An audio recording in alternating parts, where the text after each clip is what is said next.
அன்பிற்குரிய சகோதரர்களே, அல்லாஹ்வுடைய கேள்விக்கும் இறந்து போனவர்களுடைய கேள்விக்கும் வித்தியாசம் என்னன்னு கேட்டால், அவங்க அளவு சொல்கிறாங்க, பூமியில் உள்ள எல்லாத்தையும் கேட்பாங்க, அல்லாஹ் இல்லை இல்லாமல் கேட்பான் அப்படின்றாங்க.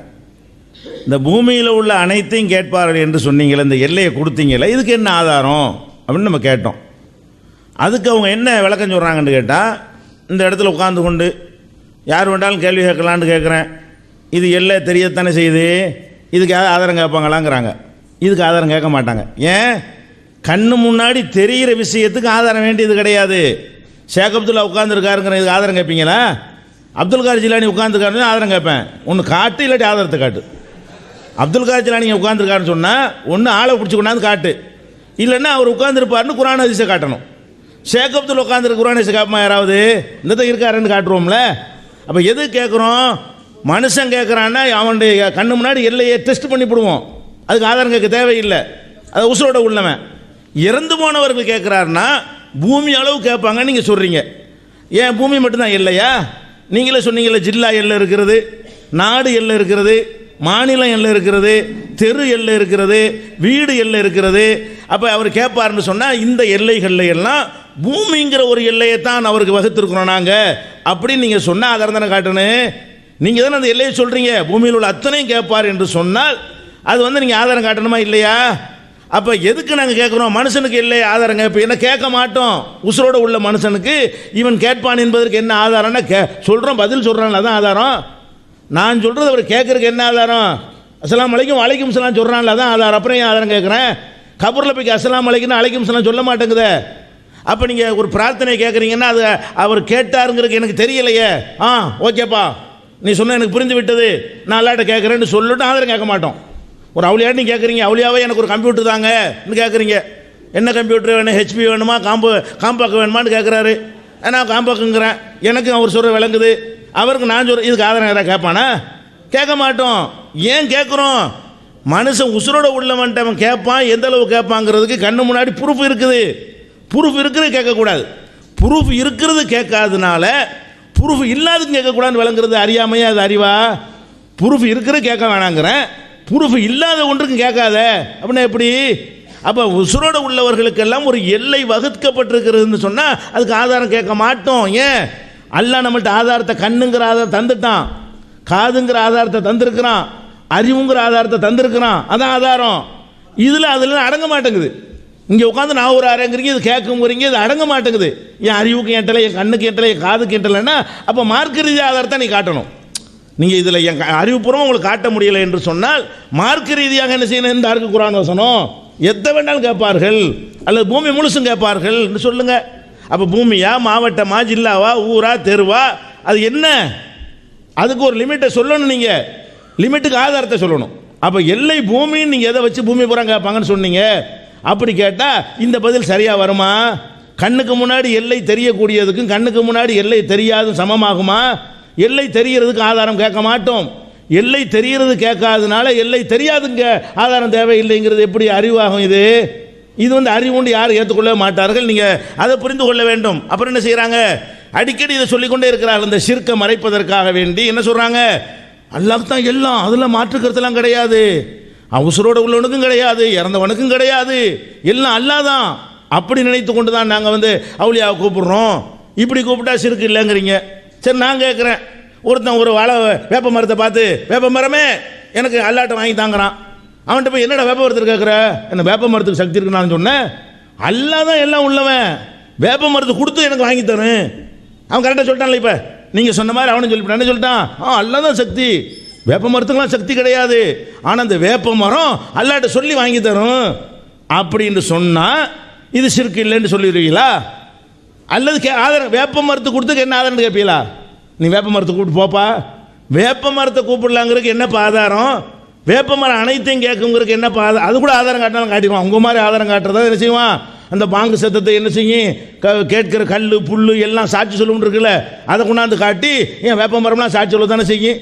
அதனால வேப்ப மரத்திட்ட கேட்குறேன், வேப்ப மரம்ட்ட எல்லாட்ட வாங்கி தரேன், அவளையா வாங்கி தர மாதிரி, செத்து போனவர் வாங்கி தர்ற மாதிரி, செத்து போனவரும் நமக்கு தெரிகிற மாதிரி அவர் கேட்கல, வேப்ப மரம் நமக்கு தெரிகிற மாதிரி கேட்கல, ரெண்டுமே மறைமுகமாக தான் இருக்கிறது. அப்போ செத்து போன ஆள்கிட்ட கேட்கலாம்னா அரச மரத்தில் கேட்கலாம். ஆலமரத்தில் கேட்கலாம், புளிய மரத்தில் கேட்கலாம். ஏன்? அதுக்கு சக்தி கிடையாது. அதுக்கே சக்தி இருக்குன்னு நாங்கள் நினைக்கிறோம். அல்லாஹ் கொடுத்துருக்குறோம் அப்படின்னா அல்லாஹ் கொடுத்த ஆதாரம் கேட்பல இல்லையா? அதுதான் கேட்குறோம் உங்கள்கிட்ட. இதுக்கு மட்டும் ஆதாரம் கேட்பி செத்து போன ஆளுக்கு மட்டும் கேட்க மாட்டீங்களா? அப்போ அல்லாஹ் அனைத்து இப்போ எல்லாம் சரியாக வருமா இல்லையா? இது சரி என்று சொன்னால் எதை வேணாலும் கேட்கலாம். ஒரு வார்த்தையை மட்டும் சேர்த்துக்கிற வேண்டும். இவருக்கு சொந்தமாக கிடையாது. அல்லாஹ் தான் எல்லாம் உள்ளது, அல்லாஹ் கொடுத்துருக்குறான் அதனால் கேட்குறோம் அப்படின்னா அது சரி என்று யாராவது ஒத்துக்கொள்ள முடியுமா? நல்லா விளங்கி கொள்ளணும். அல்லாஹ் கொடுத்துருக்கான்னு ஒரு வார்த்தையை சேர்த்தோன்னே எல்லாம் சரின்னு நினைக்கிறாங்க. அல்லாஹ் கொடுத்துருக்கான்னு சொன்னீங்கன்னா ஆதாரத்தை காட்டணும். ஆதாரத்தை காட்டலன்னா கொடுக்கலன்னு அர்த்தம். அல்லாஹ் கொடுத்துருக்கான்னா இப்படி எடுத்து காட்டுங்க ஒன்று, இல்லைன்னா ஆதாரத்தை காட்டுங்க. அல்லாஹ் கொடுத்தான், அல்லாஹ் எனக்கு பேனாயை தந்திருக்கான்னு நான் சொல்லலாம். இதுக்கு ஆதாரம் என்ன தருக்கு? பேனான்னு காட்டி போடலாம். ஒன்றும் இந்த மாதிரி காட்டணும். இந்த மாதிரி காட்ட முடியாத ஒரு விஷயமாக இருந்தால் என்ன செய்யணும்? குரானில் இருந்தா இருக்கிறது, ஹதீஸில் இருந்தா இருக்குன்னு சொல்லுங்க. நாங்கள் அறிவுபூர்வமாக கேட்க மாட்டோம். ஒன்று தலீல் நக்கலியான குரான் சுன்னாவில் இருந்த ஆதாரத்தை காட்டுங்க, இல்லைன்னா ஐம்புலன்களுக்கும் ஆறாவது அறிவுக்கும் எட்டுகிற வகையில் ஒன்றை தூக்கி போட்டுருங்க. அப்போ இந்த மாதிரி கொண்டு போனீங்கன்னா இந்த மக்கள் எங்கே போவாங்க? உங்களுடைய அறிவுரைகளை கேட்டுக்கொண்டு, ஓஹோ இப்படி கேட்டால் சிறுக்கு வராதோ, அப்போ நம்ம எதுக்கு போய் தர்காவில் போய் கேட்கணும்? நம்ம இந்த பில்டிங்கில் கூட கேட்டு போயிடலாமே, மண்டபமே. இதுவும் சாட்சி தானே சொல்லணும். பாங்கு சத்தத்தை கேட்டு இந்த மண்டபம் கூட சாட்சி சொல்லணும். ஏன் கோயில் கூட சாட்சி சொல்லுமே? கோயில் இவன் தான் கட்டிட்டான், அது ஒரு விஷயம். அந்த கோயில் ஒரு கட்டடம் தானே. அந்த கோயில் என்ன செய்யும்? எல்லாட்ட போய் யாரெல்லாம் இவன் பாங்கு சொன்னான் நான் கேட்டேன்னு சாட்சி சொல்லுமா இல்லையா? கோவிலே, மாதா கோயிலே, அது மாதிரி திருப்பதி வெங்கடாச்சலபதி கோயிலே நீ எங்களுக்கு அல்லாட்டு சொல்லி வாங்கி தான் கேட்கலாம்லைங்க. அதுவும் தானே கேட்குது. நாங்கள் அல்லாவுக்கு தானே சொந்த சக்தி இருக்குங்கிறோம், சரியாக வந்துடுமான்னு கேட்குறேன். அப்போ என்ன வாதம் பண்ணுறோம்? நம்ம வாதத்தில் ஒரு தெளிவு இருக்க வேணாமா? மக்களை குழப்பி வழி இன்னும் சிறுக்கில் போய் மூழ்கடிக்க வச்சு நீங்கள் தான் இருக்கிறீங்க நியாயப்படுத்திருக்கீங்கன்னா பொதுமக்கள், அப்பாவி பொதுமக்கள், மறுமைக்காக இருக்கிற மக்களையும் கெடுக்கணுமா என்பதை நான் என்ன செய்கிறேன்? இதுக்கெல்லாம் நீங்கள் பதில் சொல்லணும். இன்னும் சொல்ல போனால் நீங்கள் சொல்லியிருக்கிறீங்க, என்ன சொல்லியிருக்கிறீங்க? எல்லாருக்கும் எல்லாத்தையும் வழங்கவில்லை, வித்தியாசமாக எல்லாம் வழங்கியிருக்கிறான். அப்போ யார் யாருக்கு எவ்வளோ கொடுத்தான்னு நீங்கள் ஆதாரம் காட்ட வேண்டும். அனைவருக்கு கூடுதல் குறைவாக வழங்கியிருக்க, அனைத்தையும் வழங்கவில்லைன்னு சொல்லிட்டீங்க. அப்போ எதைத்தான் வழங்கியிருக்கிறான், எதைத்தான் வழங்கலைங்கிறதுக்கு ஆதாரத்தோடு என்ன செய்யணும்? நீங்கள் சொல்ல வேண்டும். இது ஒரு முக்கியமான விஷயம். அடுத்து இன்னொரு மேட்ரு என்னென்னா, இந்த உருகை முசாபா எப்படிங்க ஆரம்பித்தாங்க? உருகை முசாபாவை இப்படி பயங்கரமாக காட்டி இது கிறிஸ்தவர்களுக்கு ஒப்பாகி விட்டார்கள், எப்படிப்பட்ட பயங்கரமான அப்படி சொல்லக்கூடிய ஆளுக்க அதை அழுத்தமாக நிறுவி இது கிறிஸ்தவ கலா அப்படி நிறுவுறதை விட்டுவிட்டு என்ன பிரச்சனையா? அவளும் ஒரு கையில் செய்யலான்னு சொல்கிறாங்களாம். அவளே சொல்கிறா நாங்கள் 2 கையிலையும் செய்யலாங்கிறோம், ஒரு கையிலையும் செய்யலாங்கிறோம், நீங்கள் ஒரு கை மட்டுங்கிறீங்க. அப்போ நீங்கள் சொல்கிறபடி கேட்டு ஒருத்தன் ஒரு கையில் செஞ்சு அவனும் கிறிஸ்தவ கலாச்சாரத்துக்கு போயிடுவானே. நீங்கள் ஒரு கையில் செய்யக்கூடாதுன்னு சொல்கிறதா இருந்தால் தானே இந்த கேள்வியை கேட்டிருக்கனே. அவங்க கருத்து என்ன? ஒரு கையிலையும் செய்யலாம், 2 கையிலையும் செய்யலாம். நம்ம கருத்து என்ன? ஒரு கையில் தான் செய்யணும். இது கிறிஸ்தவ கலாச்சாரம்னா உங்கள் சொல்ல கேட்டு ஒரு கையில் ஒருத்தன் செஞ்சு விட்டான்டா, அவன் எந்த கலாச்சாரத்தை பின்பற்றுறான்? இப்போ அதுவும் கிறிஸ்தவ கலாச்சாரம் தானே. அப்போ இந்த மட்டும்ங்கிறது தான் பிரச்சனையா? அதை நீங்கள் காட்டணும். அதை விட இன்னொன்று காட்டணும், அது கிறிஸ்தவ கலாச்சாரத்துக்கு ஆதாரம் காட்டணும். கிறிஸ்தவ மதத்தில் அப்படி இருக்குதா? போப்பாண்டவரை வேணா கையை பிடிக்க முடியுமா? அந்த மதத்தில் முஸ்லீம் தான் இந்த தொடுவதையே கற்றுக் கொடுத்தான். அவன் லாமிசாஸ் கொள்கை உள்ளவன், தொடாது நான் வசந்தவன் நீ தாழ்ந்தவங்கிற கொள்கை உள்ளவன். இந்த கையோட கையை இணைக்கிறத கற்றுக் கொடுத்ததை இஸ்லாம். நம்மள்ட்ட நம்ம காப்பி அடிச்சுட்டு ஒன்று செஞ்சான்னு சொன்னால் அவனை நம்ம காப்பி அடிக்கிறோன்னா என்ன அர்த்தம்? சரி, அப்படி இந்த ஒரு கையில் தான் செய்யணும்னு வலது கையெல்லாம் செய்யணும்னு யாராவது சொல்லி இருந்தால் அவங்க எல்லாம் கிறிஸ்தவ கலாச்சாரத்துக்கு உள்ளவங்க தானா? அதை சொன்னீங்க என்று சொன்னால் நீங்கள் அதிர்ச்சி அளிக்கக்கூடிய பெரிய பெரிய ஆட்கள்லாம் சொன்னதை கொண்டாந்து காட்டுவேன், வழங்குதா? அதனால் அதை சொல்ல வேண்டும். அடுத்து என்ன பண்ணுறாங்கன்னு கேட்டால், சஹாபாக்களை இவங்க விதத்துவாதிகள் ரசூலுல்லாஹ் சொல்லிவிட்டாங்க அப்படின்னு சிலதை படித்தாங்க. படித்தா முழுமையை படிங்க. படித்தா என்ன செய்யணும்? ஒரு பாரா மட்டும் படிச்சிட்டீங்க, அதை முழுசாக படித்து என்ன ஆதாரத்தை சொல்லியிருக்கிறோம், அந்த அந்த ஆதாரத்தில் அர்த்தம் இருக்குதா, ஒரு ஆர்குமெண்ட் பண்ணுறான் தான் இங்கே தான் வைக்கணும்னு இருக்கிறது. எல்லாரும் புஸ்தகத்தை படிச்சுட்டா வந்திருப்பீங்க. ஒரு புஸ்தகத்தில் நபிகள் நாயகம் சொல்லி இருக்கிறார்கள்னு நான் சொல்லி முடித்தா பின்னாடி ஆதாரம் இருக்குல்ல, பின்னாடி ஆதாரமெல்லாம் எழுதியிருக்கான்னு போகிற போக்கில் போகக்கூடாது. நீங்கள் சொன்னால் என்ன ஆதாரம் எழுதியிருக்குது, அந்த அர்த்தம் சரியா தப்பாக இருக்குதா அப்படி காட்டி இந்த இடத்துல இந்த இடம் தப்பாக இருக்குன்னு சொல்லணுமே தவிர 2 வரியை மட்டும் படித்தாங்க. நபித்தோழர்கள் நமது நிலையும்ண்டு. நீங்கள் இந்த டாப்பிக்கில் ரசூல் ஸல்லல்லாஹு அலைஹி வஸல்லம் காலத்துக்கு பிறகு சஹாபாக்கள் பிதத்து செய்தார்கள் நான் சொன்னேங்கிறீங்கல்ல, அதை முழுசாக படிங்க. அவங்க முர்த்ததா போனார்கள் நான் சொன்னேன்ல, அதை முழுசாக படிங்க. அந்த ஹதீஸுக்கு அந்த அர்த்தம் இல்லைன்னு அப்புறமேல் நீங்கள் சொல்லணுமே தவிர நாங்கள் என்ன சொல்கிறோன்ட்டு நாங்கள் ஒன்று இங்கே எடுத்து வைக்கணும். நாங்கள் வைக்கலைன்னா நீங்கள் எங்கள் புக்கிலேருந்து முழுசாக எடுத்து வைக்கணும். நீங்கள் தான் அதை வைக்கிறீங்க. அப்போ இந்த முசாபகா விஷயத்தையும் தெளிவாக நீங்கள் எடுத்து வைக்க வேண்டும், நிரூபிக்க வேண்டும். இதை நீங்கள் நிரூபிக்க வேண்டும். அன்பானவர்களே, எதிரணியினர் அவர்களின் மீது நாம் வைத்த குற்றச்சாட்டை தாங்கிக் கொள்ள முடியாமல் அதே வசனத்தை நம்மகிட்ட சொல்லணுங்கிறதுக்காக வேண்டி சம்பந்தம் இல்லாமல் பூமி எல்லாம் உள்ளது நீங்கள்லாம் அதுக்கு ஆதாரம். இதுவெல்லாம் அரங்கமெல்லாம் எல்லோரும் கண்ணுக்கு தெரியுதான், மேஜை எல்லோரும் கண்ணுக்கு தெரியுதான். ஏன் பூமி எல்லாம் உள்ளங்கிறது தெரியாதா? இந்த காலத்தில் விஞ்ஞான காலத்தில் இல்லை, நீங்கள் சிரிக்க வேணாம், எதிரணியை பற்றியும் கவலைப்படவும் வேணாம், நீங்கள் படம் அமைதியாக இருங்க. அடுத்து இப்போ எதிரணியினர் இப்போ பூமி உருண்டைங்கிறது தெரியும், அது எல்லை உள்ளங்கிறது தெரியும், அதுக்கு என்ன ஆதாரம் குர்ஆனில் போய் கேட்குறது? அப்போ நான் கேட்டேங்கிறீங்க 4 பேர் எல்லை உள்ளது அதுவும் கேட்கலாம் அப்படின்னுங்கள. அப்போ நீங்கள் வகுத்துற எல்லைக்கு நான் உங்கள்கிட்ட கேட்குறேன், குர்ஆனில் இருக்காண்டா கேட்க முடியும்? நீங்கள் சொல்கிற எல்லைங்கிறது நடைமுறையில் உள்ளது தான்.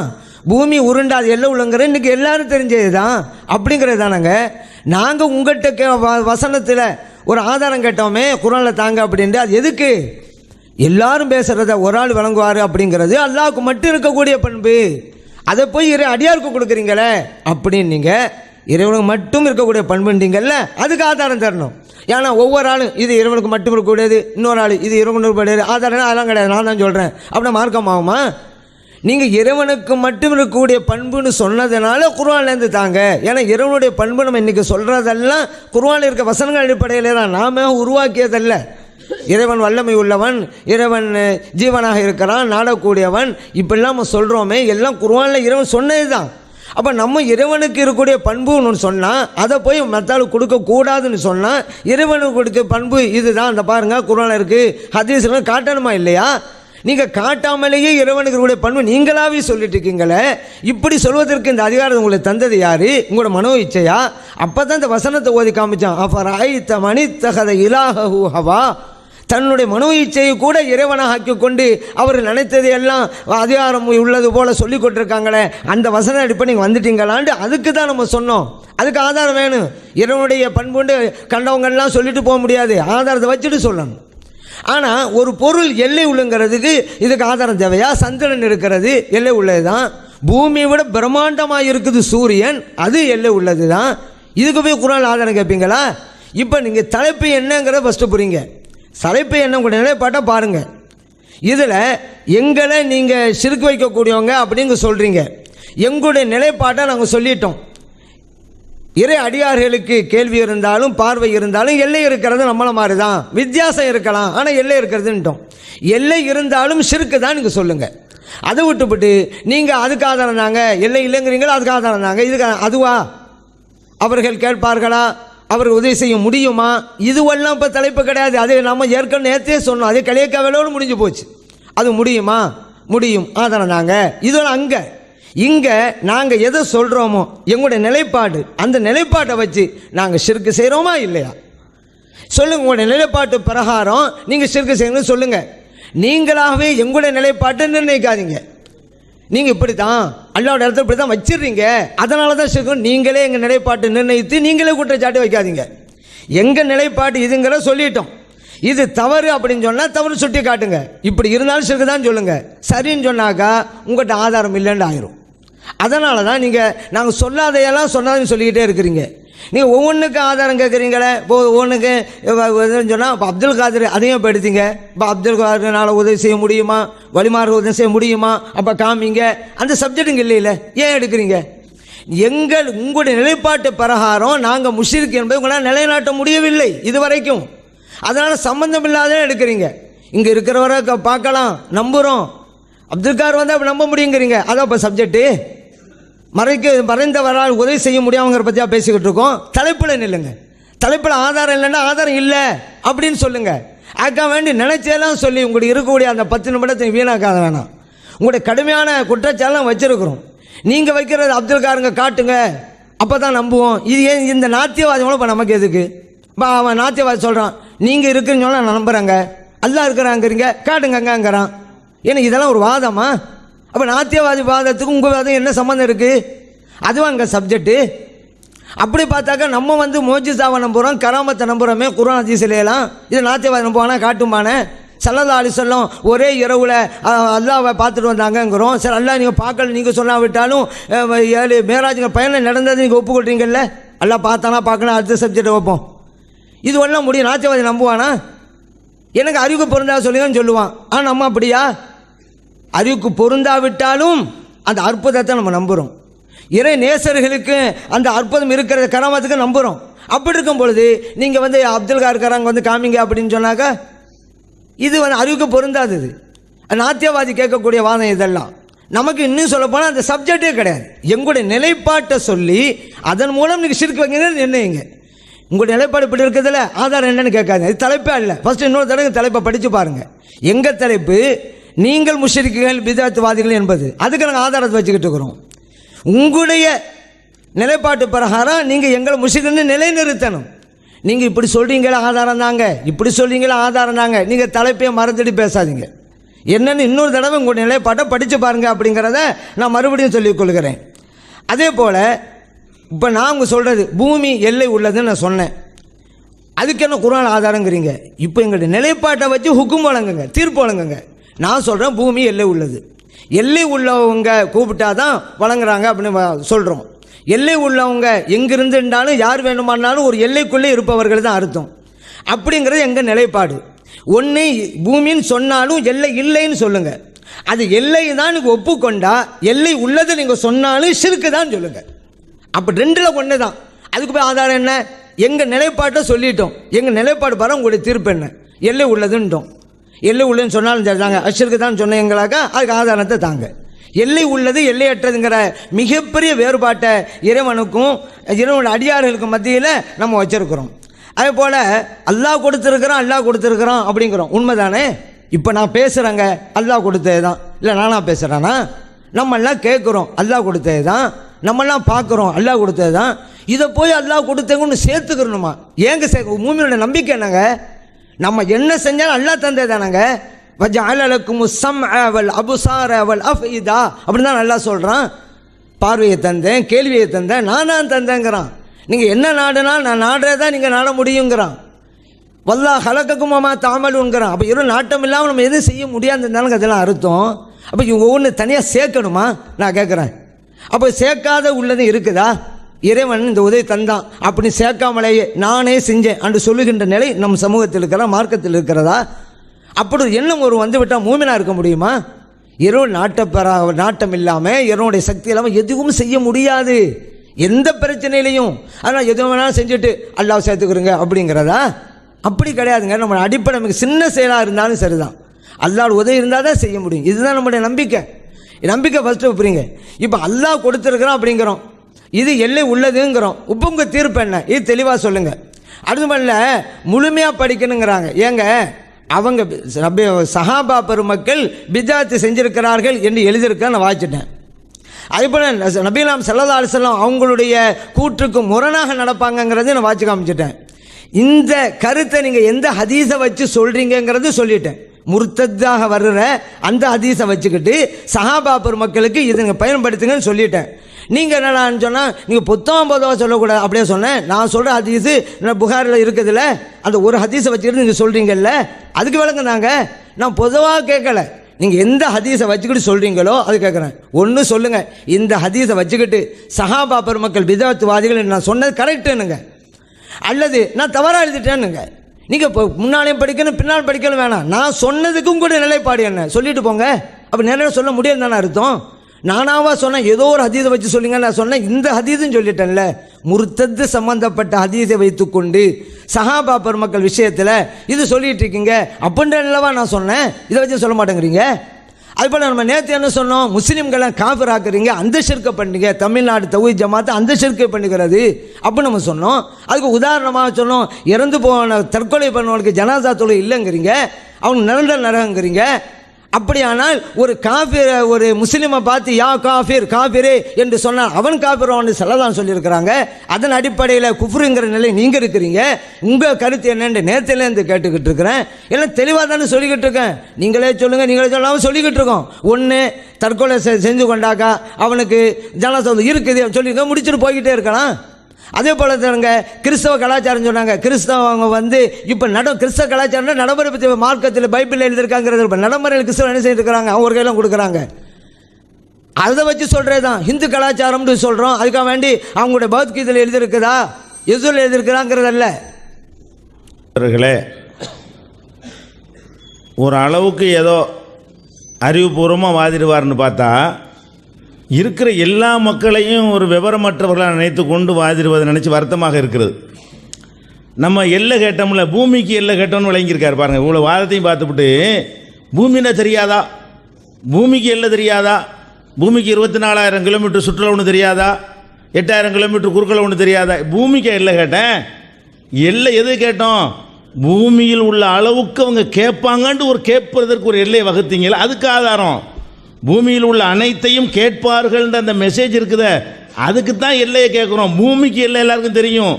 ஒரு ஆள் 2,000 கிலோ தூக்குவார்னு சொல்கிறீங்க, நானே சொல்கிறேன், என்ன ஆதாரம்னு கேட்குறீங்க. 2,000 தெரியாதா, 2க்கு பிறகு 3 சைபர் தெரியாதான்னு அதான் அர்த்தம்.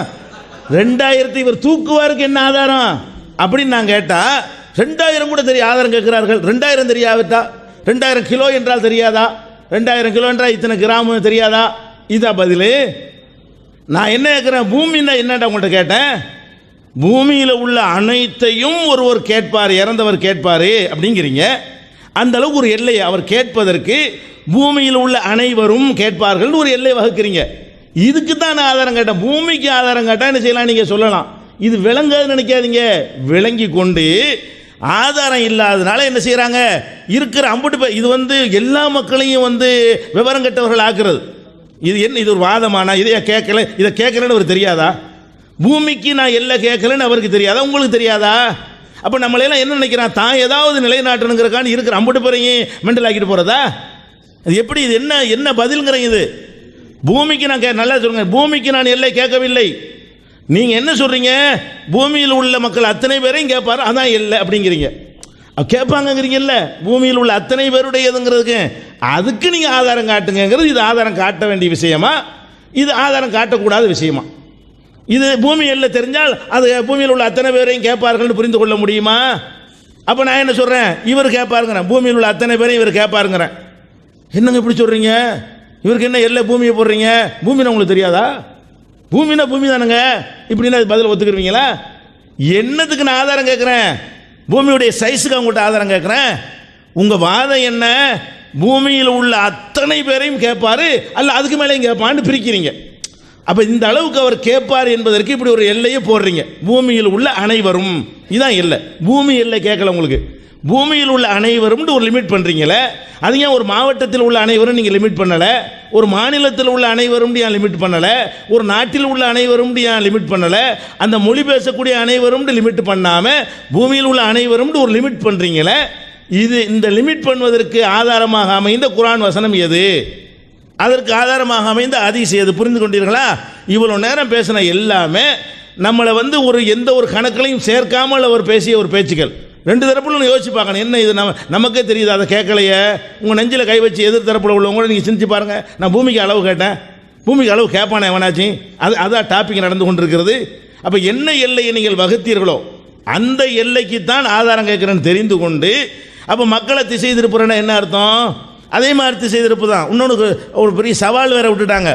அல்லாஹ் தான் அவுலியா, அவுலியா தான் அல்லான்னு நான் சொன்னேன்னு எடுத்துக்காட்ட முடியுமா? இந்த வாசகத்தை எடுத்துக்காட்டுன்னு சொன்னால் அதுதானே அர்த்தம். இதுக்கு வேறு என்ன அர்த்தம்ங்கிறேன்? அது கையா பவராக, அந்த பவர் வந்து விட்டது, கை ஆகிவிட்டது, அந்த அந்தஸ்து வந்து விட்டது, அதான் அர்த்தம். அல்லா தான் ஒளியா, ஒளியா தான் அல்லாண்டு அதைத்தான் சொல்கிறாருங்கிற அந்த கருத்தை சொன்னால், இந்த வார்த்தையை நான் சொன்னேனா அப்படின்னு கேட்குறாரு. இந்த வார்த்தையை நீங்கள் சொல்லலை, ஆனால் நீங்கள் சொன்ன அந்த அதைத்தான் சொன்னீர்கள், இந்த கருத்தை தான் சொன்னீர்கள். ஏன்? அல்லாவுடைய கையாக ஆகிவிட்டது, அவங்க கை அல்லாவுடைய கை, அவங்க பார்வை அல்லாவுடைய பார்வை, அந்த அந்தஸ்து வந்து விட்டது, அந்த பவர் வந்து விட்டது, அப்படித்தான் நீங்கள் சொல்லியிருக்கிறீர்கள். வேறு இடத்துல நீங்கள் மாற்றி பேசினீர்களே, ஆனால் அது நீங்கள் உங்களுக்கு முரண்பட்டீர்கள்ங்கிறதுக்கு இன்னொரு ஆதாரமாக அமையுமே தவிர இங்கே இந்த டாபிக் உங்களுக்கு கை கொடுக்காது. நீங்களே அப்படியும் பேசிவிட்டு இப்படியும் பேசியிருக்கிறீங்க என்று உங்கள் முரண்பாட்டை ஒத்துக்கொண்டதாகத்தான் மக்கள் அதை புரிந்து கொள்வார்கள். அடுத்து என்ன, சில கேள்விகளை கேட்குறாங்க. நாத்திகர்கள் கேட்டால் என்ன சொல்லுவீங்க? அல்லாஹ் காணான்னு கேட்குறான், அல்லாஹ் கொண்டாந்து காட்டுன்னு கேட்குறான், என்ன சொல்லுவீங்க அப்படின்னு கேட்குறாங்க. நாத்திகர்களுக்கு என்ன கேட்பான், என்ன சொல்லுவீங்கன்னு சொல்லி காட்டியிருக்கிறோம். எப்போ நாத்திகன்ற அல்லாஹ் கொண்டாந்து காட்டுவோம்? அறிவுபூர்வமாக நிரூபிக்க முடியாட்டி அல்லாஹ் தான் கொண்டாந்து காட்டணும். நாங்கள் நாத்திகர்கிட்ட விவாதம் பண்ணி அறிவுபூர்வமாக சயின்டிஃபிக்காக அல்லாஹ் இருக்கிறான்னு நிரூபித்து அவங்களே வந்து அதை ஒத்துக்கொள்கிற அளவுக்கு போகிற அளவுக்கு அந்த விவாதத்தை நாங்கள் நடத்தியிருக்கோம். நாத்திகர்களோடு இறைவன் இருக்கின்றானா என்கிற தலைப்பில் நாத்திகர்கள் எங்கள்கிட்ட கேட்டு இறைவனை கொண்டாந்து காட்டுன்னு கேட்டு இப்படி கேட்குறதா மடத்தனம்டா? எதுக்கு கேட்கணும்? அறிவுபூர்வமாக நிரூபிக்க ஏலாட்டி தான் நீ கூட்டு கொண்டாந்து காட்டுன்னு கேட்கணும். இறைவன் இருக்கிறான் என்பதை அறிவுபூர்வமாக நாங்கள் நிரூபிப்போம் அப்படின்னு சொல்லி அறிவியல் ஆதாரங்களை கொண்டு சயின்டிஃபிக்கான செய்திகளை சொல்லி பெருவெடிப்பு கொள்கையிலேருந்து ஆரம்பித்து இறைவன் ஒருத்தன் இருக்கிறான் நாங்கள் நிரூபித்தான் இருக்கிறோம். அப்போ அறிவுபூர்வமாக சொல்கிற முடிந்தால் கேட்க மாட்டோம். அறிவுபூர்வமாக சொல்லுங்கள். நீங்கள் என்ன சொல்லணும்? இந்த இறந்து போனாலும் இந்த அளவு கேட்பார் என்பதை ப்ரூவ் பண்ணி காட்டுவோம். எப்படி காட்டணும்? ஒரு 100 பேர் ஒரு இடத்துல போய் கேட்போம். 100 பேருக்கு அவர் பதில் சொன்னார்னா கன்ஃபார்ம் பண்ணிக்கிறோம். பதில் சொல்லணும்னா கேட்கல அப்படி ஒன்று வாங்க. அல்லது ஒரு சயின்டிஃபிக்காக டெஸ்ட் பண்ணி அந்த பாடியை தோண்டி எடுத்து இவர் கேட்குற சக்தி இருக்குதா அப்படின்னு அறிவியல் பூர்வமாக நிரூபிங்க. குர்ஆன் ஆதாரத்தை கேட்க மாட்டோம். அப்படி இல்லாமல் நமக்கு தெரியாத ஒரு வகையில் கேட்கிறார்கள் நீங்கள் சொன்னீர்களே, ஆனால் அது அல்லாஹ் சொன்னதான் நாங்கள் நம்புவோம். அல்லாஹ்வுடைய ரசூல் சொன்னதான் நாங்கள் நம்புவோம். நீங்கள் சொன்ன அப்படி நம்புவோம்? அது அல்லாஹ் சொல்லட்டு கேட்பாங்கன்னு அல்லாஹ் சொல்லட்டு, நோ அப்பீல், பிரச்சனையே கிடையாது. நாங்கள் ஏற்றுக்கிறோம். முதல் ஏற்றுக்கொள்ளக்கூடியவர்கள் நாங்கள் இருப்போம். அல்லாஹ் சொல்கிறானா இல்லை? ரசூல் ஸல்லல்லாஹு அலைஹி வஸல்லம் குல் இன்கான லிர்ரஹ்மானி வலதுன் ஃபஅனா அவ்வலுல் ஆபிதீன். ரஹ்மானுக்கு பிள்ளை இருந்தால் முதல்ல வணங்குறவன் நானாக இருப்பேன் நபியை நீங்கள் சொல்லுங்கள். பிள்ளை இல்லாமல் வணங்கிட்டு இருக்கீங்கப்பா, பிள்ளை இருந்துச்சுன்னு வை, ஃபஸ்ட்டு நான் வணங்குவேன் நபியை நீங்கள் சொல்லுங்கள். அதே மாதிரி இறந்து போனவர்கள் வந்து பூமி அளவு கேட்பார்கள் ஆதாரத்தை காட்டிவிட்டால் உங்களோட சேர்ந்து நான் சாகுல மீதுன்னு கூப்பிட நான் வர்றேன். ஆதாரத்தை கொண்டாந்து காட்டுங்க. முதல்ல வணங்குறோம் நாங்கள். அல்லாஹ் சொல்லிவிட்டால் அப்பீல் கிடையாது. அதான் எங்களுடைய நிலைப்பாடு. அல்லாஹ் சொன்னதை காட்டுங்கன்னு கேட்டால் நீங்கள் என்ன செய்கிறீங்க? இதுக்கெல்லாம் இதெல்லாம் ஒரு பேச்சா, இதெல்லாம் ஒரு வாதமா, இதெல்லாம் ஒரு கேள்வி, இதெல்லாம் கேள்வி. இது வேறு எது கேள்விங்கிறீங்க? இப்போ இதை சிந்தித்து பார்க்க வேண்டும். அதனால் அதுக்கப்புறம் மரத்தை பற்றி கேட்டோம். நீங்கள் சொன்ன மாதிரி ஒருத்தர் மரத்தை கூப்பிட்றான். ஏன்னா மரமும் இந்த மாதிரி கேட்குங்கிற ஆதாரம் இருக்கிறது. அப்போ மரத்தை கூப்பிட்டு மரமேண்டு ஏதாவது கூப்பிட்டான். என்ன சொல்கிறீங்க? ஏன்னா மரத்தை போய் கேட்குற? மரத்துக்கு சொந்தமாக சக்தி இருக்குது, எல்லாம் கொடுத்துருக்குறான்ல, அதுக்கு ஆதாரம் இருக்குதுல்ல, அதனால தான் கேட்குறோம் அப்படின்னா அது சரி என்று சொல்வீர்களா, தவறு என்று சொல்வீர்களா? அது சரி என்று சொல்வீர்களே ஆனால் அது தெளிவாக சொல்லுங்கள். அதில் நிறைய கேள்விகள் இருக்குது. அது தவறு என்று சொல்வீர்களே ஆனால் அதுதான் இதுக்கும் பொருந்தும். அது தவறு என்று நீங்கள் சொல்லி ஆதாரம் காட்டுவீர்களே ஆனால் இறந்து போனவர்களை கேட்பதற்கும் அதே ஆதாரம் அப்படி அச்சு அசலாக 100% பொருந்தும். அதை நாங்கள் சொல்லி கொடுக்குறோம். அடுத்து என்ன? இன்னொன்று விஷயம், மூமினுடைய நம்பிக்கை, அதாவது எல்லாம் எங்களுக்கு சக்தி இல்லை, அல்லாஹ் கொண்டு தான் நடக்குன்னு சேர்த்துக்கொள்ளணும் அப்படின்னு சொன்னதுக்கு என்ன சொல்கிறாங்க? எங்கள் இப்படிலாம் கேட்கலாமா? ஒரு மூமினுடைய நம்பிக்கை இதானே, ஒரு மூமினுடைய மனசில் அதானே இருக்கும். வந்துருச்சு விஷயம், தெளிவாகிவிட்டது. அதுதான் நாங்கள் சொல்கிறோம். உசுரோட உள்ளவன்ட்ட கேட்டாலேயே அதுக்கு என்ன தான் அர்த்தம்? அவனுக்கு சக்தி இல்லைன்ட்டு தான் அர்த்தம். அதை வச்சு தானே சிரிக்கிறீங்க. உசுறு மூமினுடைய உள்ளத்தில் அதான் இருக்கும். அதில் டாபிக் கிடையாது. இறந்தவர்கிட்ட கேட்டாலும் அப்படி இருக்குங்கிறீங்களா? அது டாபிக் கிடையாது. அவர் கேட்குங்கிறதுக்கு என்ன ஆதாரம்? நான் கேட்பது என்னது? அவர் இந்த மாதிரி அனைத்தையும் கேட்பார் என்று நீங்கள் நினைப்பது அதுக்கு என்ன ஆதாரம்? பூமி அளவுக்கு உள்ள மக்களுடைய அழைப்பை கேட்பார் என்பதற்கு என்ன ஆதாரம்? இதுதான் எங்களுடைய கேள்வி. இந்த கேள்வியை சரியாக புரிந்து கொண்டு நீங்கள் பதில் சொல்லணும். அடுத்து என்ன? இந்த சஹாபாக்கள் விஷயமாக கொஞ்சம் வாதிச்சாங்க. ஒப்பந்தத்தில் என்ன இருக்குன்னு கேட்டால், அவங்க வாதம் வைக்கிறவங்க முழுசாக அவங்க எடுத்து வைக்கணும். ஒரு புஸ்தகத்திலேருந்து வாசிக்கிறாங்க. அந்த புஸ்தகத்தில் என்ன இருக்குது என்று நபிகள் நாயகம் சொல்லியிருக்கிறார்கள்னு அந்த பாராவை படிக்கிறாங்க. நபிகள் நாயகம் சொல்லியிருக்கிறார்கள்னு ஒரு பாராவை படிச்சுவிட்டு நபிகள் நாயகம் சொன்னது பின்னாடி இருக்கத்தானே செய்யும், அதையும் தானே சேர்த்து படிக்கணும். அது மட்டும் நீங்களே ஒரு அரை வரி சொன்னால் என்ன அர்த்தம்னா, அந்த பாராவுலையே இன்னும் கொஞ்சம் படிக்கணும்னு அந்த பாரா சொல்லுதா இல்லையா?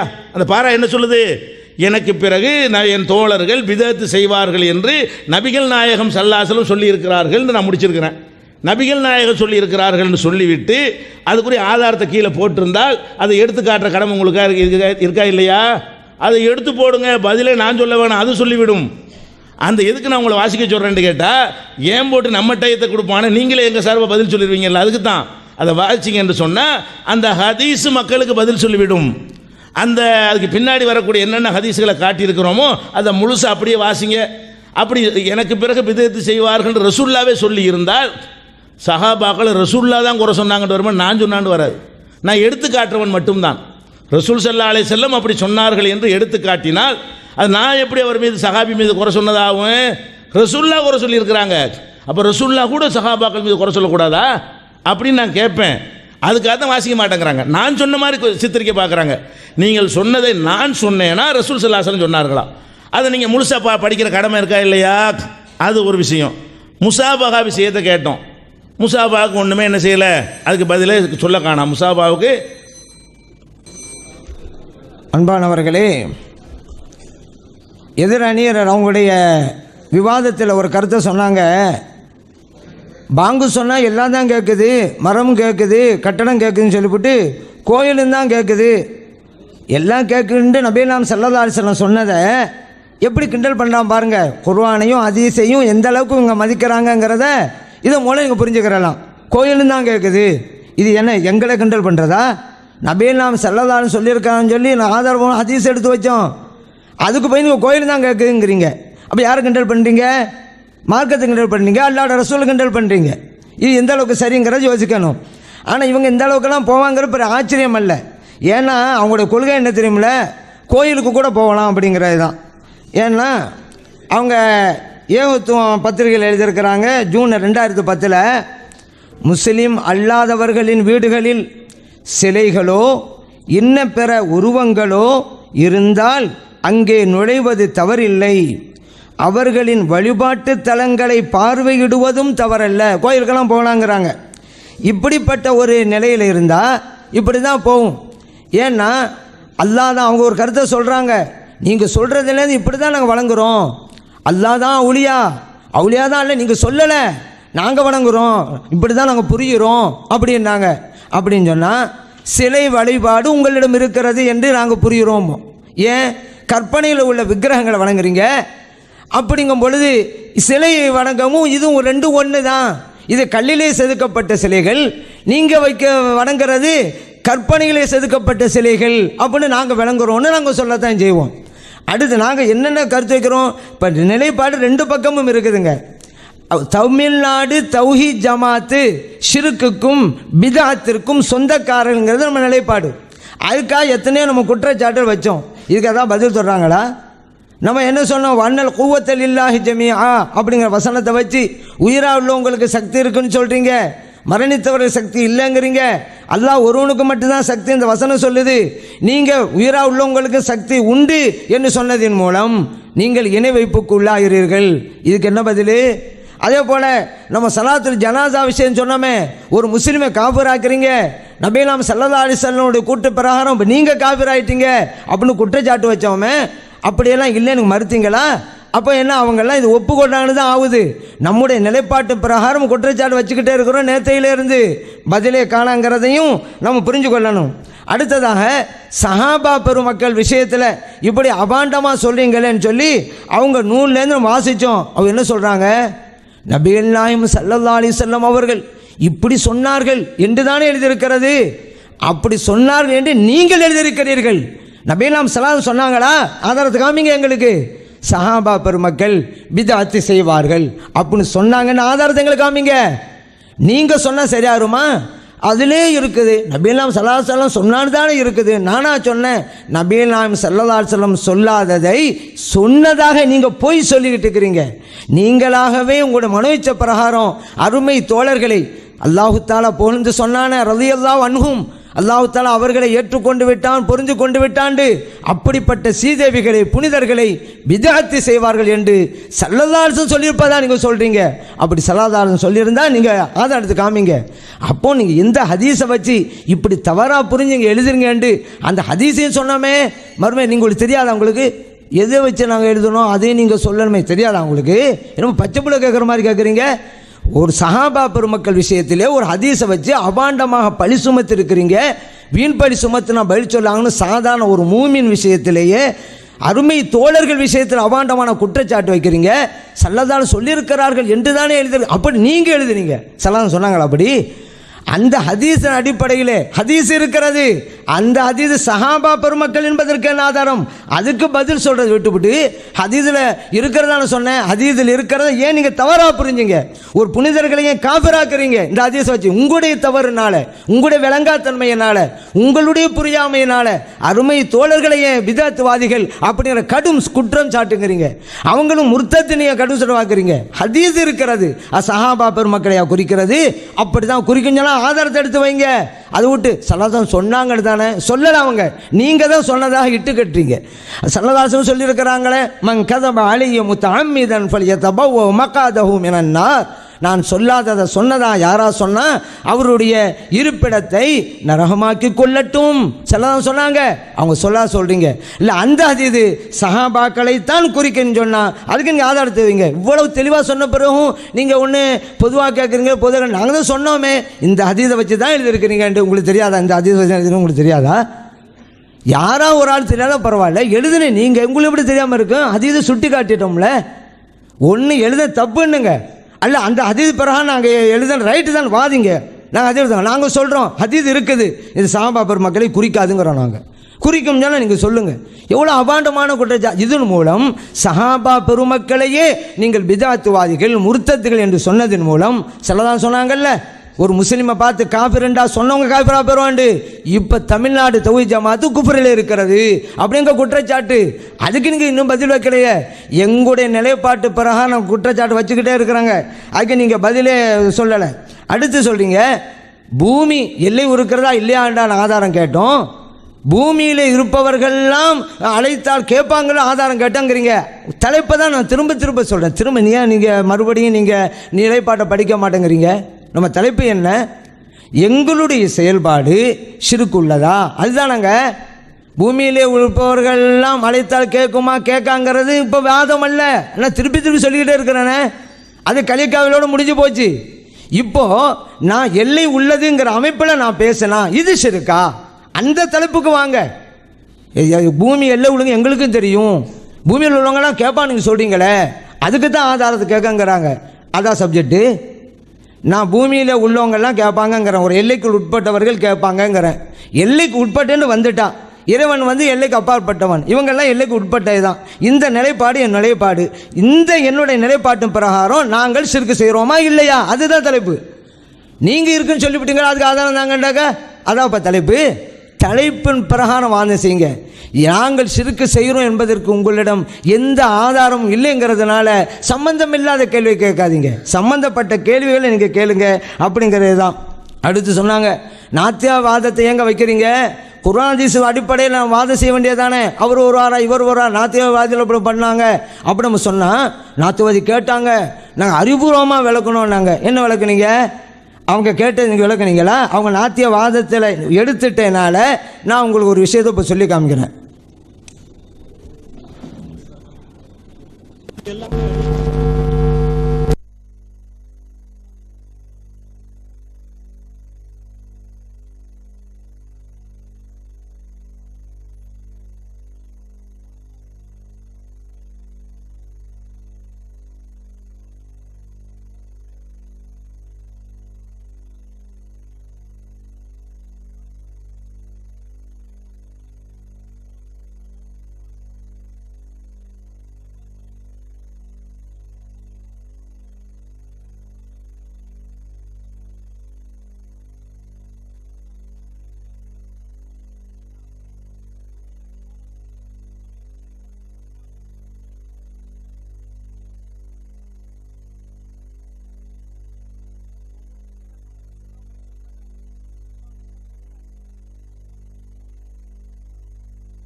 அப்போ அல்லாஹ்விற்கு உரம் இருக்குன்னு சொன்னால் அவனை அழிந்து போவாங்கிறீங்களா அப்படின்னு கேள்வி வச்சார். ஒன்று அவர் கேட்டது தப்புன்னு அவருக்கு சொல்லியிருக்கணும், இல்லை அந்த கருத்தின் பிரகாரம் இறைவன் இதுக்கு விதிவிலக்கு அப்படின்னு விளக்கம் சொல்லியிருக்கணும். உங்களுடைய முழு விவாதத்தில் இதுக்கு ஏதாவது பதில் சொன்னீங்களா? நீங்கள் எல்லாம் சொல்லிட்டுங்கிறீங்க. அதான் நம்ம நாத்தியவாதத்தை நம்ம ஆதரிக்கலை, ஆனால் அவன் கேட்டான் பாருங்க. உருவம் இருப்பதெல்லாம் அழிந்துவிடும். அப்போ இதில் என்ன வழங்குது? இறைவனுக்கு உருவம் இல்லை அப்படிங்கிறது தான். இல்லை, இறைவனுக்கு உருவம் உண்டு, விஞ்ஞான நீதிக்கு மாற்றம் அப்படிங்க உங்களுக்கு கொள்கையாக இருந்தால் அதுக்கு பதில் சொல்லியிருக்கணும். என்ன பதில் சொன்னீங்க? அப்படி பதில் சொல்லியிருந்தால் அங்கே பதில் சொல்லுங்கள்.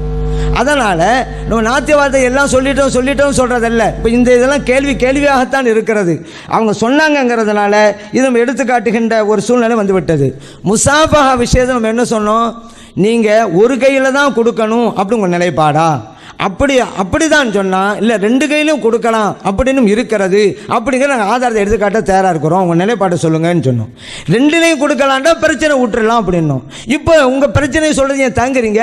ஒரு கையில் தான் கொடுக்கலாம் அப்படின்னு சொல்லுங்கள், இல்லை 2 கையிலும் இருக்குங்கிற அதையும் நம்ம காமிக்கிறோம். அதுக்கு உங்கள் விளக்கத்தை சொல்லுங்கள். நாங்கள் கேட்டிருக்கிறோம்ல. நீங்கள் ஒரு கையில் தான் சொன்னால் நாங்கள் 2 கைங்கிறது ஆதாரம் தர்றோம்னு சொல்லியிருக்கிறோம்ல. உங்கள் நிலைப்பாட்டை சொல்ல ஏன் தாங்குறீங்க? இதற்குரிய சகோதரர்களே, இப்போ நிலைமை முழுமையாக தெளிவாகிவிட்டது.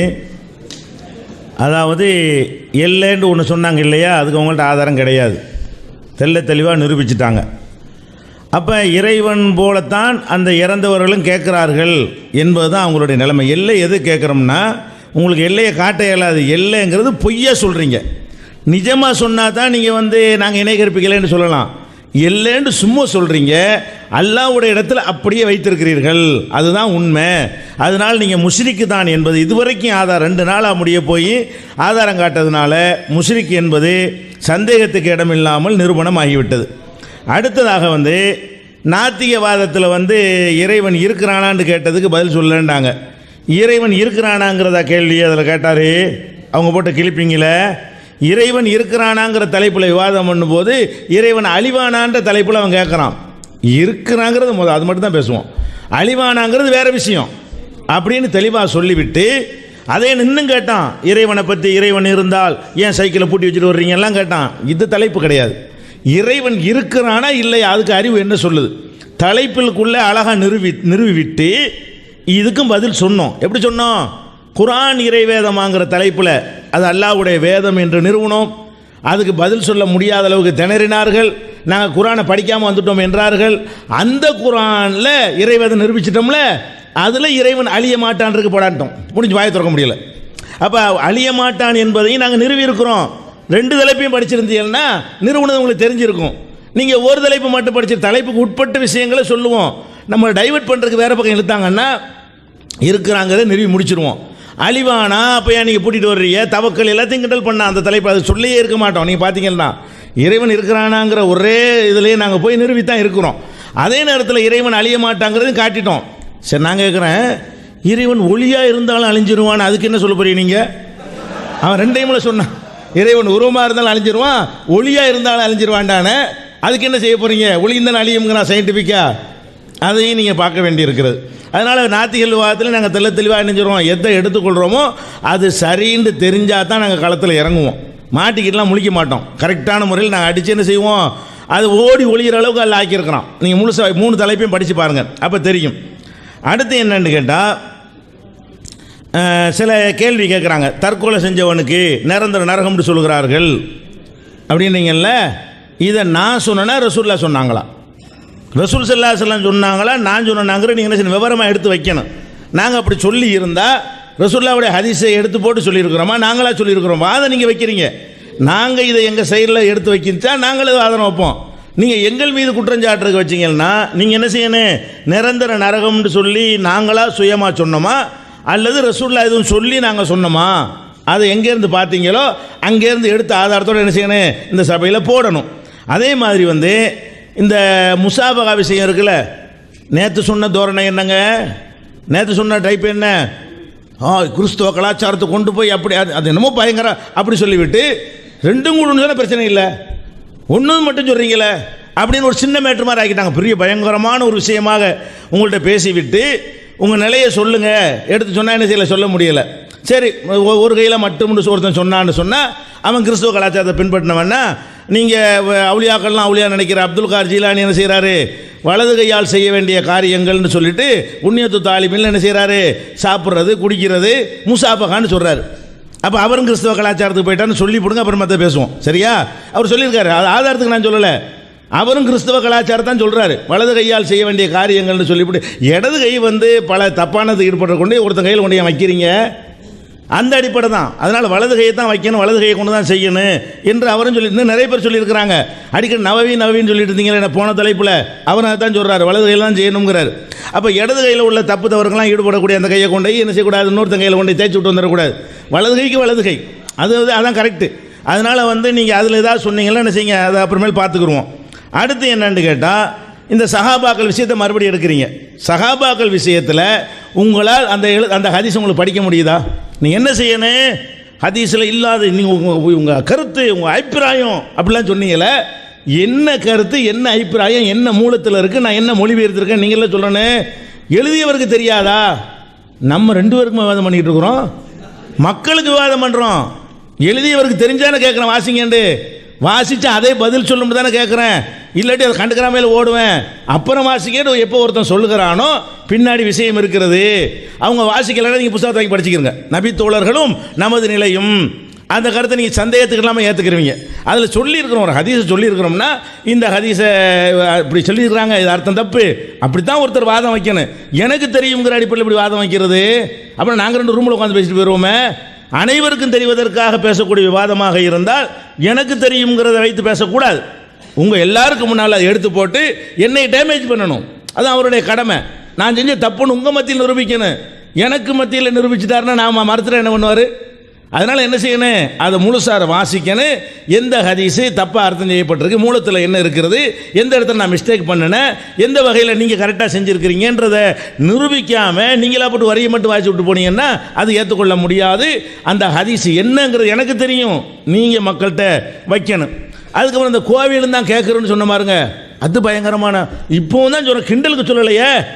பாங்க சத்தத்தை கல் முள்ளுலாம் கேட்கும்னா கோயிலும் தான் கேட்குங்கிறேன். அல்லாட சாட்சி சொல்லும், யாருலா கோயிலுக்கும் இவன் செய்கிற வழிபாட்டுக்கு என்ன சம்பந்தம்? அந்த கல், அது ஒரு கல், அது கேட்கும், கண்டிப்பாக சாட்சி சொல்லும். எல்லாமே கல் முள் அனைத்தும் சாட்சி சொல்லும்னா இது இல்லேண்டு வராத வரைக்கும் அதுவும் தான் சாட்சி சொல்லும். இந்த பாங்கு சத்தம் எதிரெல்லாம் படுகிறதோ அதெல்லாம் யாரெல்லாம் இவன் பாங்க சொன்னான் என்று சாட்சி சொல்லும்னு அதிகம். கிண்டலுக்கு சொல்லலையே, நம்பியில் சொல்கிறேன், நெசமாக நம்பி சொல்கிறேன், எடக்கு முடக்கா கேட்கல, நிஜமாகத்தான் சொல்கிறேன். எல்லாம் தான் சாட்சி சொல்லும். கல் நம்ம பாங்க சொல்கிற அது அல்லாவுடைய ரசூல் சொல்லிட்டாங்க. அப்புறமேல அறிவை கொண்டு கிரிட்டிக்கல் கேள்விலாம் வேலை கிடையாது. ரசூல் சொல்லா சொல்லிட்டாங்களா, கேட்குமா, சாட்சி சொல்லுமா, ஆமாம் சொல்லும், முடிஞ்சு வச்சு டாபிக். அது கிண்டலுக்கு சொன்னது கிடையாது. அதே மாதிரி இவங்கெல்லாம் கோயில் வழிபாட்டுக்காரங்க, கோயிலில் நுழையிறது தவறு இல்லைன்ட்டாங்க. அதுலேயே பின்னாடி பார்வையிடுவதற்காகன்னு போட்டிருக்கிறோம். என்னென்ன மாதிரிலாம் சிறுக்கு பண்ணுறான், என்னென்ன மாதிரிலாம் தப்பு பண்ணுறான், அதை சொல்வதற்காக போகலான்னு எழுதிக்க, வழிபாட்டுக்கு போகலான்னு எழுதியிருக்குது. அதிலே படித்தாங்க. அப்படி எந்த ஒரு டேஞ்சரானதில் முழுசாக கூட படிங்க. அதில் முழுசாக கூட படித்து என்ன செய்யணும், எந்த ஆதாரத்தில் அதை சொல்கிறோம். ஒரு விஷயத்தை சொன்னால் ஆதாரத்தோடு சொல்லியிருப்போம்ல, அதுக்கு ஆதாரம் சொல்லி இருக்கிறோம். பின்னாடி உள்ள ஆதாரத்தோடு சேர்த்து படித்து இந்த ஆதாரத்துக்கு அதுக்கு சம்மந்தம் இல்லைன்னு ஆர்குமெண்ட் பண்ணணுமே தவிர ஒத்த வரியை மட்டும் படித்து ஆர்குமெண்ட் பண்ணுற என்ன நியாயம்? அதை நம்ம சொல்லிடுறோம். அதுக்கடுத்து உருவ வழிபாடு கடைசியில் மூத்தாக்கி அனுப்பணும். போன தலைப்பில் செத்து சுண்ணாம்பா போனீங்க, பதிலே சொல்ல முடியலை. இறைவனுக்கு உருவம் இருக்குதுங்கிறது அவ்வளோ சந்தேகத்துக்கு இடம் இல்லாமல் நிரூபித்தோம். ஒளின்னு சொன்னால் கூட அது கூட ஒரு மெட்டீரியல் தான், ஒளியில் கூட புரோட்டான் போன்ற பொருள்கள்லாம் இருக்கிறது என்று அறிவியல் பூர்வமாக நிரூபிக்கப்பட்டிருக்கிறது.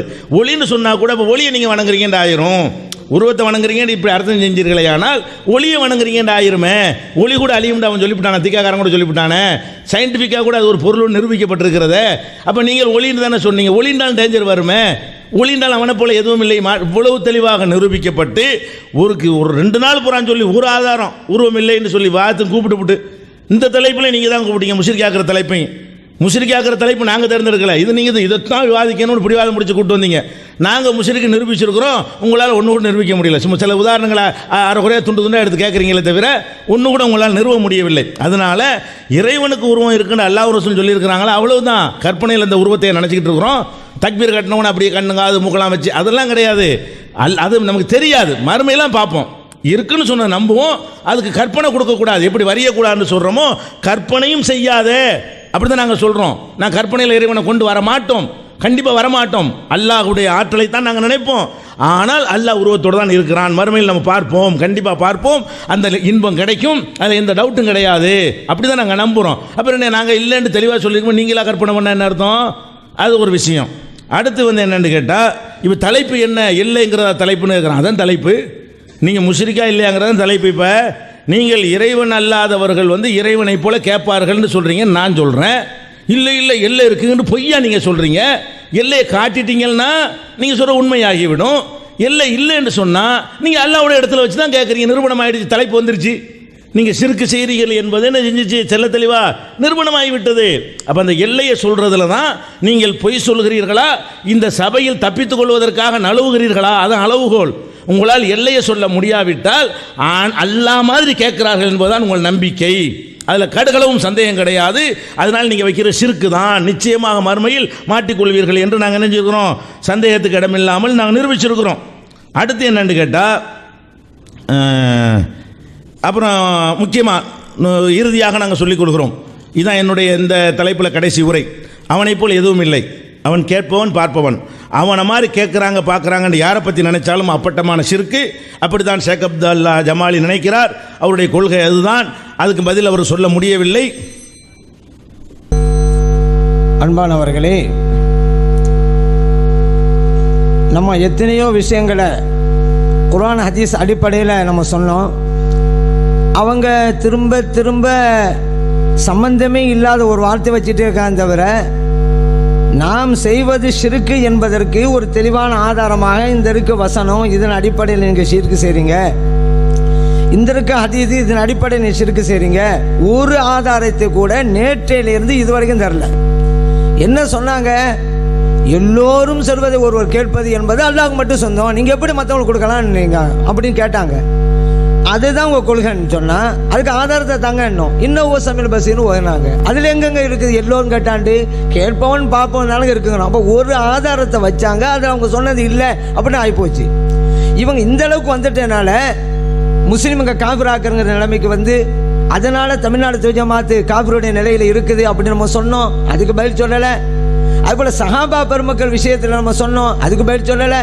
கேட்டாக்க பொத்தாம்பதா சொல்கிறாங்க, நான் எழுதுனதுக்கு அவதிக்கிறோம் அப்படிங்கிறாங்க. அப்போ உங்களுக்கு ஒரு கொள்கை, தமிழ்நாடு தௌஹீத் ஜமாத்தில் கூட மற்றவர்களுக்கு ஒரு கொள்கையா? அப்படி சொல்லுங்க. என் கொள்கை வேற. என் கொள்கை பெறாதான் நான் இதில் எழுதியிருக்கிறேன். சஹாபா பெருமக்கள் பிதாத்தை செஞ்சிருக்கிறாங்கண்டு சல்லல்லாஹு சொன்னாங்கண்டு சல்லல்லாஹு சொல்லவே இல்லை. சொன்னான்னு இவர் சொல்றாரு, இவர் எழுதியிருக்கிறாரு. அதே போல் அவங்க தவறு செய்திருக்கிறார்கள். இது என்னுடைய நிலைப்பாடு தான், தமிழ்நாடு தௌஹீத் ஜமாத் நிலைப்பாடு இல்லை அப்படின்னு சொல்றீங்களா? அப்படி சொல்லுங்க, பிரச்சனை இல்லை. இல்லை தமிழ்நாடு தௌஹீத் ஜமாத் நிலைப்பாடு அதுதான் சொன்னால் பதில் சொன்னமா இல்லையா? நான் எழுதுன்னு கேட்குறேங்கிறீங்க. அப்போ உங்களுக்கு ஒரு நிலைப்பாடு, தமிழ்நாடு தௌஹீத் ஜமாத் மற்ற சகோதரருக்கு ஒரு நிலைப்பாடா? பதில் சொல்ல முடிஞ்சா நம்ம ஹதீஸ் மேலே சொன்னோம். குறிப்பாக சொன்னாமே முர்த்தத் விஷயமா வர்ற ஹதீஸை இதுக்கு பயன்படுத்தினு சொன்னாமே, நம்பரை சொல்லலை அப்படிங்கிறத மட்டும் கேட்குறீங்களா? அதையும் சொல்லிடுறோம். நீங்கள் போட்ட இதில் தான் புகாரி 3349, 3447, இதுக்கு மேலே என்ன கேட்பீங்க?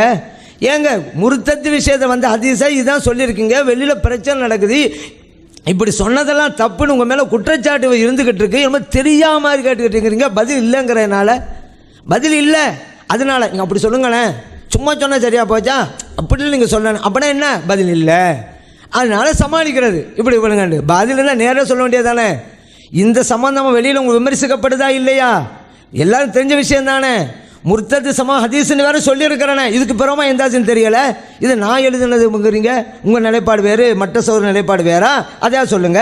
இல்லை நிலைப்பாடு ஒன்று தான் சொன்னால் பதில் சொல்லணுமா இல்லையா? நான் எழுதுன்னு சொல்லி எப்படி தப்பிக்கலாம்? பதில் இல்லைங்கிறதுனால. இன்னொன்று, ஆதாரம் வச்சானா அல்லாஹ் ஒருவனுக்கு அல்லாஹ்வுக்கு உருவம் உண்டுங்கிறதுக்கு என்ன ஆதாரம் வச்சிங்க? ஒரு ஆதாரம் கிடையாது. நீங்கள் சொன்ன ஆதாரத்திலலாம் பக்கத்து வரையும் இல்லைன்னு காட்டுறேன்ல சொன்னோம். அலா சூரத்திகின்னு நீங்கள் தன்னுடைய உருவத்தை அடிப்படை படித்தா நீங்கள் அங்கேயே 60 மூலம் இருக்குதுங்க அப்படின்ட்டோமே. அப்போ அல்லாஹ் 60 மூலமானு கேட்டோமே. நீங்கள் சொன்னதில் ஒவ்வொன்றிலையும் பக்கத்திலே இருக்குது. அந்த வாசகம் கொஞ்சம் பார்த்தா நீங்கள் சொல்கிற அர்த்தம் இல்லைன்னு அப்போ அடித்தோமே. அர்த்தம் இல்லை.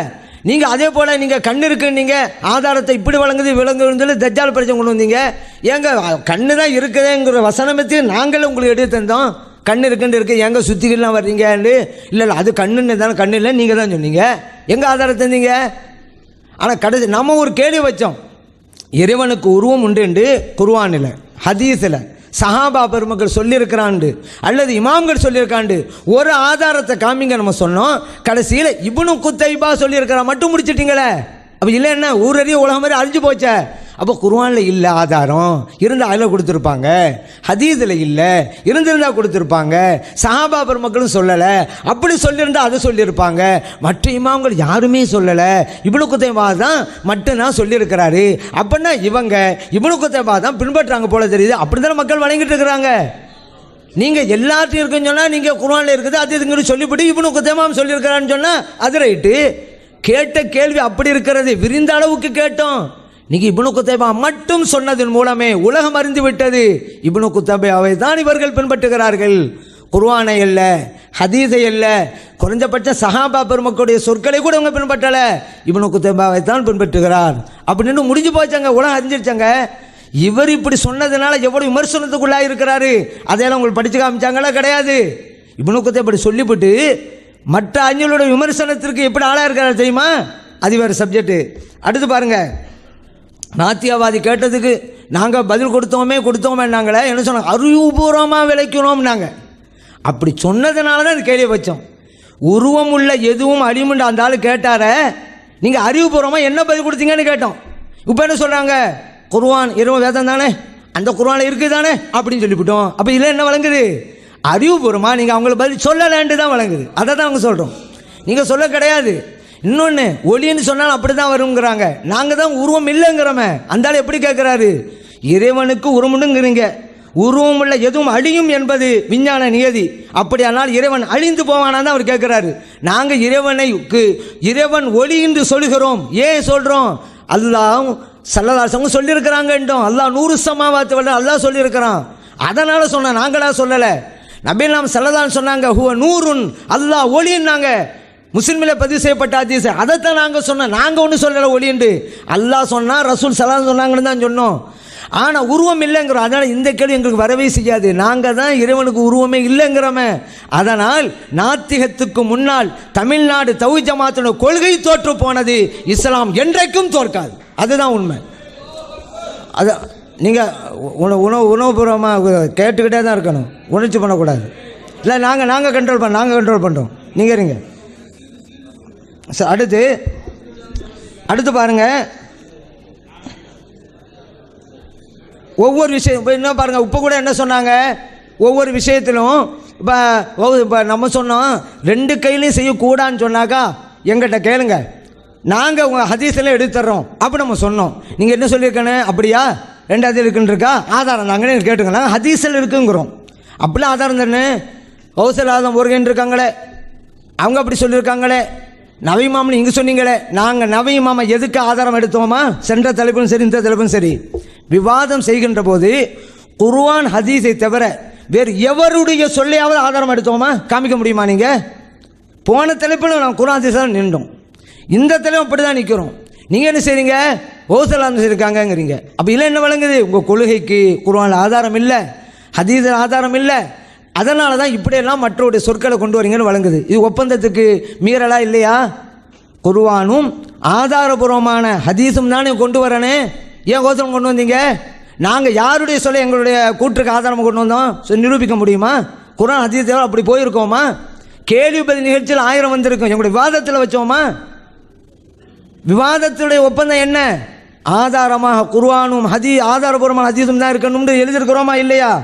அப்போ இதில் என்ன வழங்குன்னு சொன்னால், அவங்களுடைய நிலைப்பாட்டுக்கு குர்ஆன் ஹதீஸ் இல்லை, அதே குர்ஆனே ஆதாரம் இல்லை, ஹதீஸ் ஆதாரம் இல்லை. அவங்களாக ஒரு கொள்கையை வகுத்து கொண்டு விட்டு ஆதாரம் தேடுகிறாள் கிடைக்கல. அதே போல் அவங்க எந்த அளவுக்கு போயிட்டாங்க அப்படின்னு பார்த்தா, அவங்களுடைய இந்த தவறான கொள்கையை நிறுவுவதற்காக நபிலாம் ஸல்லல்லாஹு அலைஹி வஸல்லம் அவங்க தப்பாக சொல்லியிருக்காங்க அப்படிங்கிற ஒரு வார்த்தையை சொன்னாங்க. அல்லாஹ்வுடைய ரசூல் விஷயத்தில் போய் சொல்லலாமா? இந்த தகவல் ஸல்லல்லாஹு அலைஹி வஸல்லம் தெரிஞ்ச எவ்வளோ வருத்தப்படுவாங்க. அல்லாஹ் தஆலா சொல்லியிருக்கிறானே, வமா கான லக்கும் அன் தூது ரசூல் அல்லாஹ், அல்லாஹ்வுடைய ரசூல் ஸல்லல்லாஹு அலைஹி வஸல்லம் அவர்களுக்கு நோவினை செய்வதற்கு உங்களுக்கு அனுமதி இல்லை என்று அல்லாஹ் சொல்லியிருக்கிறானா இல்லையா? இன்னொன்று இடத்துல அல்லாஹ் சொல்கிறான், இன்னல்லதீன யூதுன அல்லாஹ வரசூலஹு, யார் அல்லாஹ்வையும் அல்லாஹ்வுடைய ரசூலையும் நோவினைப்படுத்துகிறார்களோ லஅனஹுமுல்லாஹு ஃபித்துன்யா வல் ஆখিরা, அல்லாஹ் தஆலா இந்த உலகத்திலும் மறு உலகத்திலும் அவர்களை சபிக்கிறான். வஅஅத்த லஹும் அஸாப முஹீனா, அவர்களுக்கு இழிவு தரும் வேதனையை தயார் செய்து வைத்திருக்கிறான். அல்லாஹ்வுடைய ரசூலை போய், மார்க்கத்தை நம்மகிட்ட கொண்டு வந்த ரசூலை போய், குர்ஆனை நமக்கு தந்த ரசூலை போய், அல்லாஹ் யாருன்னு நமக்கு காட்டி தந்த ரசூலை தப்பாக சொன்னவங்க வார்த்தை யூஸ் பண்ணலாமா? இந்த வசனத்தை பாரு நம்மளை எங்கே கொண்டு போய் சேர்க்குது? ஷிர்கில் கொண்டு போய் சேர்க்குதா இல்லையா? அதனால தான் நம்ம சொன்னோம். அதே போல் நம்ம பிதாத் அப்படிங்கிறதுக்கும் பல்வேறு விஷயங்களை சொன்னோம். இந்த தலைப்பு என்ன? யார் பிதாத்வாதிகள், யார் ஷிர்க் செய்கிறார்கள் அப்படிங்கிறது தான். நம்ம சொன்னோமே, நீங்கள் மற்ற மொழியில் தமிழ் மொழியிலெல்லாம் வழிபாடு நடத்துகிறீங்க அப்படிங்கிற சொன்னோமே, அது ஒரு பிதாத்துன்னோமே. எப்படி நாங்கள் அப்படிலாம் செய்யலைன்னு சொல்லியிருக்கணும், அல்லது ஏங்க அப்படி செஞ்சால் என்னங்க தப்புன்னு கேட்டிருக்கணும். வாயை திறந்தாங்களா? இல்லையே. அதே போல் பாருங்கள், மைதானத்தில் வந்து தான் பெருநாள் நிறைவேற்றணும், வேற எது பள்ளியில் தொழக்கூடாதுங்கிறீங்களே, அப்போ மறுத்தாங்களா? ஏற்றுக்கொண்டாக்கா சரி கண்டாங்களா? ஏதாவது வார்த்தை வாயை திறந்தாங்களா இந்த விஷயத்தில்? இது வரைக்கும் பெண்களை காட்சி பொருளாக்குறீங்க, அதே போல் ரோட்டு கொண்டு வந்து நிப்பாட்டுறீங்க. இதுவெல்லாம் இஸ்லாத்துக்கு கண்ணியம் தரக்கூடியதா? விதத்தான வழிமுறை அல்லவா? சல்லல்லாஹு காலத்தில் இப்படியெல்லாம் பெண்களை ஒரு ரோட்டு கொண்டு வர அனுமதிச்சாங்களா? இப்படி எத்தனை பிதத்தில் செஞ்சுட்டு இருக்கிறீங்க. முஸ்லீமை காபிராக்குறீங்க. சஹாபா பெருமக்களே பிதத்துவாதிகள், இஸ்லாத்தை வெளியேறுங்கிற சூழ்நிலை கொண்டு வர்றீங்க. அந்த முர்த்தத்துங்க வார்த்தையை வச்சு அந்த ஹதீஸ் நம்ம சொன்னோம்.